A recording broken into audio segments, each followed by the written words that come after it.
Hello বন্ধুগণ, ঘরের তৈরি রান্না চ্যানেল থেকে তোমাদের স্বাগতম। আজকে আমি রান্না করব মাসকলাইয়ের ডাল। শীতকালে তো মাসকলাইয়ের ডাল খুব ভালো লাগে। আমরা রান্নাটা একটু অন্য টাইপের।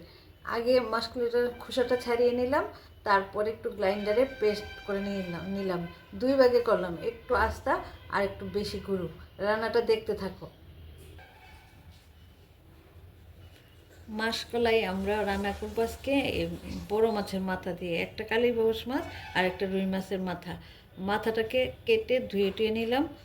এবার ভেজে নেব। জল দিলাম, জলের মধ্যে এখন আর্ধেক করা মানে একটু মোটা ইয়েটা আর কি ডালটা ছেড়ে দেব। মোটা ডালটা পেস্ট ডালটা রেখে দেব। এখন ডালটা একটু ফুটবে।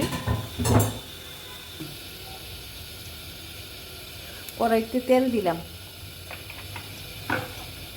তেলটা গরম হয়ে গেলে মাছের মাথাটা ভালো করে ভেজে নেব।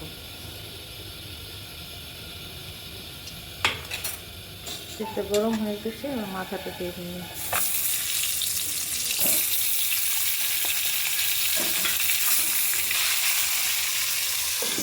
একটু ঢেকে দিলাম। একদিকে ডালটা সিদ্ধ করছি আর অন্যদিকে আমার মাছের মাথাটা ভেজে নিচ্ছি। তোমরা তো মাছ খেতে পছন্দ করো। আমাদের বাড়িতে প্রত্যেকটা পাবলিক মাছগুলো তেল পছন্দ করে, একজনও বাদ নেই যে পছন্দ করে না। এটা সিদ্ধ হয়ে গেছে, এখন কাঁচা লঙ্কা দিয়ে দিলাম। স্বাদ মতো নুনটাও দিয়ে দিই। মাছটা একটু বেশি সিদ্ধ হয়ে গেলে কিন্তু একটু পাঞ্চা হয়ে যায়, তাড়াতাড়ি করতে হবে। মাছের মাথাটা ভাজা হয়ে গেলে দিয়ে দেবো এটার মধ্যে।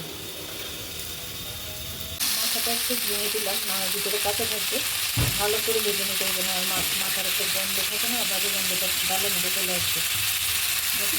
ভাজা হচ্ছে মাছটা, মাছের মাথাটা। ডালটা সিদ্ধ হয়ে গেছে, মাছের মাথাটা দিয়ে দিচ্ছি। লঙ্কাও দিয়ে দিয়েছি, মাছের মাথাটাও হয়ে গেছে। এখন আমি আরেকটা কড়াইয়ের মধ্যে তেল, শুকনো লঙ্কা, তেজপাতা সব রেডি করে নিচ্ছি। একটু পেঁয়াজ রসুন বাটাও দেবো, 5 রসুন বাটা দেবো। এবার কড়াইতে তেল দিলাম। শুকনো লঙ্কা, তেজপাতা, 5 ফোড়ন দেবো।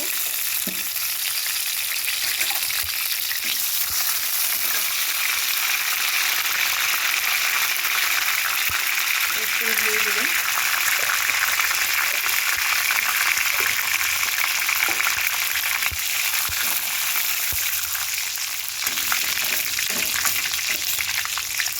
দিয়ে দিলাম পেঁয়াজ কুচি, আদা রসুন কুচি।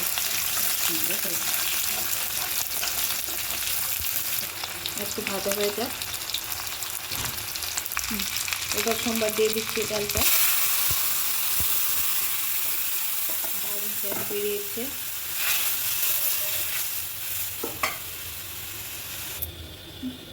জিরা ধনিয়াগুলো একটু ভেজে নিয়ে গুঁড়ো করে নিয়েছি, এটাও একটু ঢেলে দিলাম ডালের মধ্যে, আর সেন্ট আসবে না। এবার পেস্ট করা গুঁড়োগুলো একটু ডালের সাথে মিশিয়ে ডালটার মধ্যে ঢেলে দেবো, একটু ঘন হবে।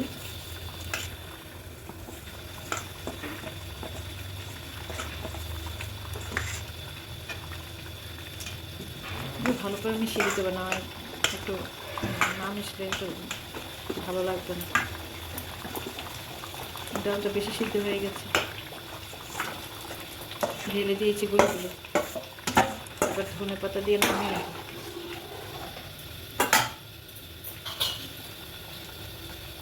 ধনে পাতা দিয়ে দিলাম।